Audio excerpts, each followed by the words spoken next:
Welcome back to the Arise interview, where we speak to the newsmakers as well as ordinary people doing extraordinary things around the world and featuring the voices at the heart of the stories. I'm Charles Aniagolu.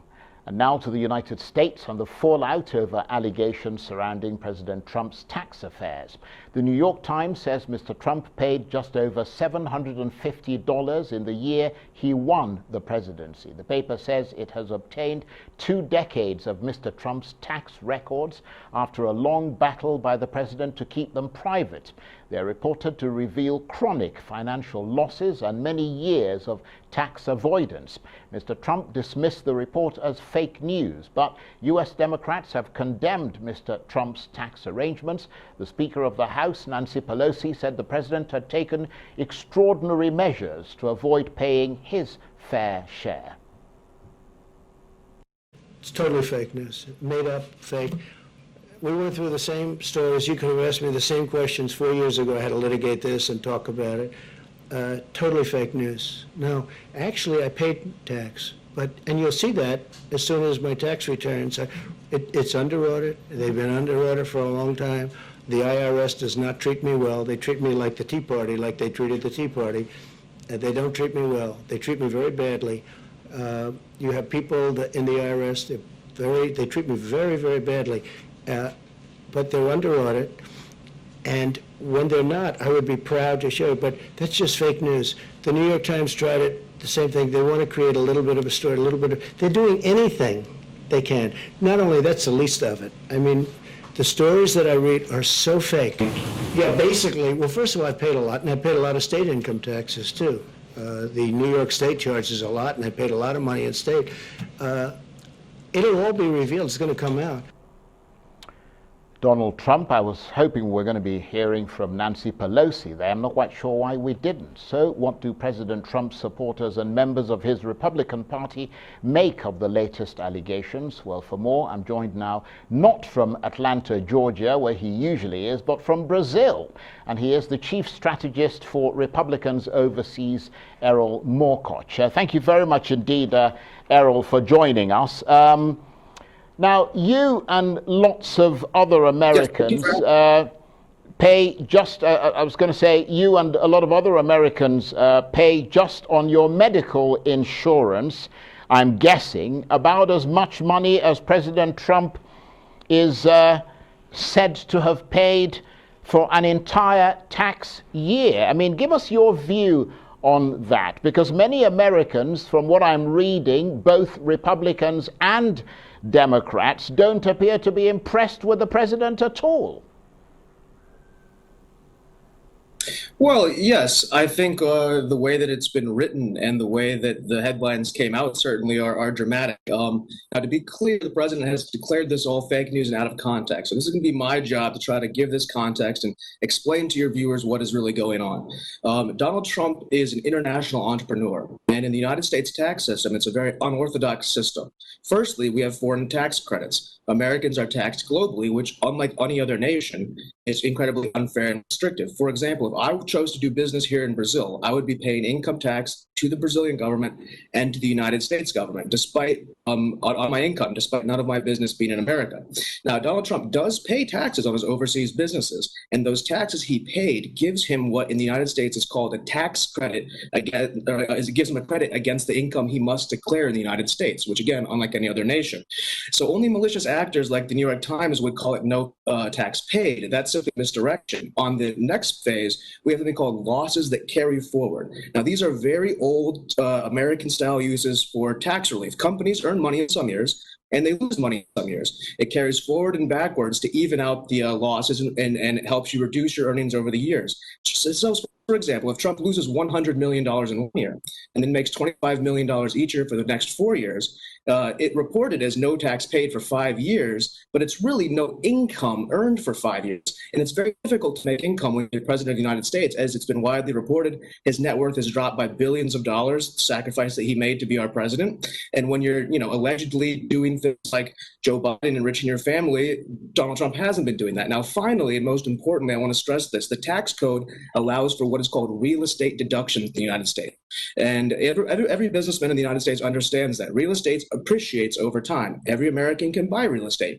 Now, golf courses are especially good for depreciation deductions because they're taxed at a much lower rate than other real estate assets. Why? Because the communities want to have golf courses. They want to encourage them. They look nicer than apartment buildings, but the proprietor can make a lot more money if he turned his golf courses into apartment buildings. So the bottom line is the New York Times have no understanding of taxes because they simply don't know how to create value.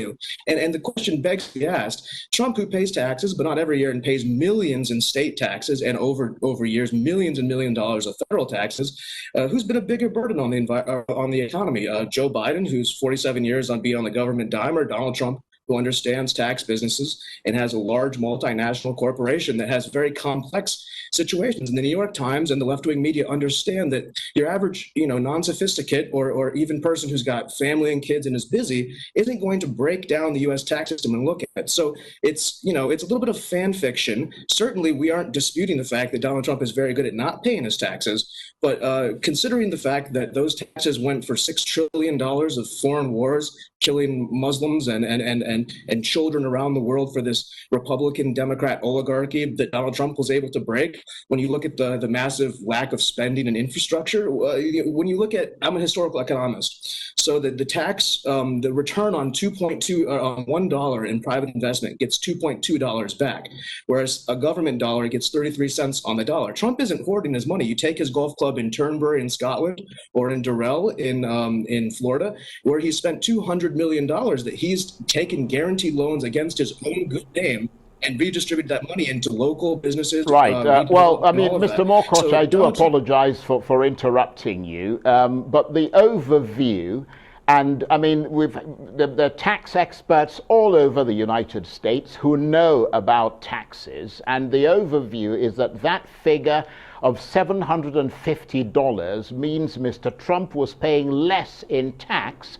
than someone who earned roughly $25,000 a year. I mean, surely that will resonate with an awful lot of people in America, and yet we've seen Mr. Trump, do a TV debate in the run-up to the election in 2016, how he joked about this.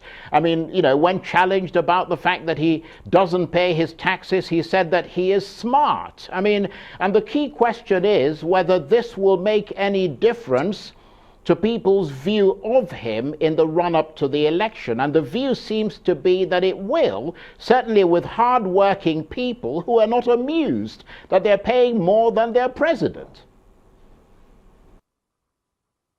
Oh, I would have to slightly push back on that. I think hardworking people every month are seeing their money taken out of their paycheck, and they're not receiving the social services and maybe the civilization they're hoping for. I'm not disagreeing that because of tax offsets, that Donald Trump's federal tax bill this year was very low, but that means he lost millions of dollars to make that be so low so he could offset it. I would say it even adds to his presidential nomination, because people look at him as the Teflon Don, the golden guy who's always able to get away from the thing that catches the rest of us. And he does it legally. I mean, this guy's been more scrutinized, more investigated than anybody since Al Capone. And then the most thing they could get him on is like a $50 parking ticket, maybe. I don't even know if he drives himself anymore. So the American people, his voters and his supporters, look at this, and the responses we've been getting in polling recently, and just in the general social media ecosystem, is our supporters are so excited. We're like, exactly, that's the kind of guy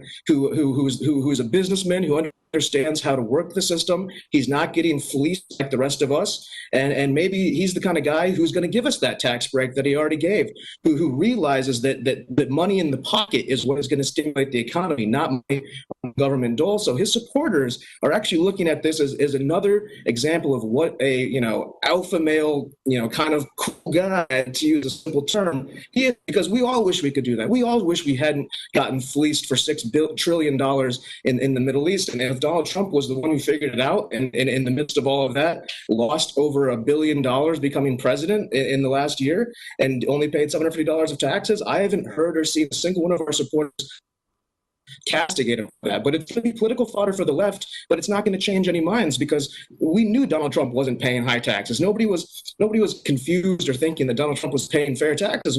You know, he represents himself as a very high IQ individual, and a very high IQ individual keeps his money for himself. Well, I mean, Errol, you certainly seem to be one of his big admirers. I'm not sure how many other Americans would agree with you, because, I mean, the honest truth is that he is a self-proclaimed billionaire. And if he's a billionaire and he's paying $750 in taxes, and you don't see an almost obscene disparity in that with someone who's earning $25,000 a year and paying 15% income tax, then I don't know what is. I mean, the question I want to ask you is, would you say that you are in a kind of, you know, voter bubble of Republicans around you, or do you get to talk to lots of people with different political views apart from Republicans? I honestly would, without question, say that majority of my friends are actually not Republicans. I think it's about 60-40. I mean, I grew up in California. I consider myself a liberal. I consider Donald Trump probably the most liberal president to ever be elected. And I wouldn't say echo chamber. I will say that the country obviously is polarized 50-50. And so people are doubling down on things that they might not normally do because of the sort of surrounding rhetoric, whether or not they're trying to take down the new Supreme Court justice, or they want to call him a rapist, or they want to call him this and that. So when they go after him, they almost cried wolf every single time.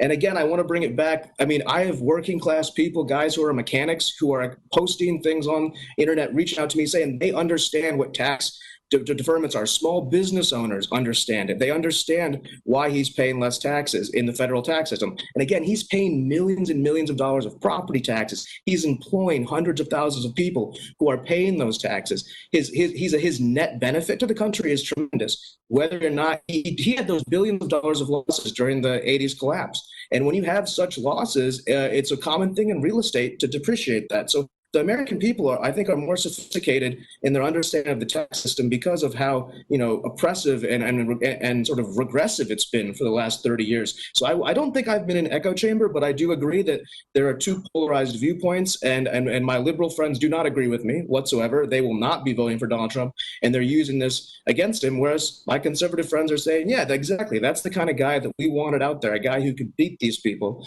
And you know, it kind of adds to that Teflon Don aura that he kind of gives. Right. Well, I understand your point of view, Errol, but I mean, sorry to interrupt you again, my apologies, but I do need to get this in because, I mean, obviously you're talking to a different set of Republicans from the ones that I'm talking to, but I've heard, I mean, from people who've always voted Republican who now say that they'd crawl through broken glass to get Mr. Trump out of office because they're just so upset with the way things are, with the pandemic, with, you know, the racial justice protests in America, the healthcare issue that is in court at the moment, and the fact that they're not really getting the change that they hoped they would get. So it looks like quite a few Republicans are starting to turn away from Donald Trump.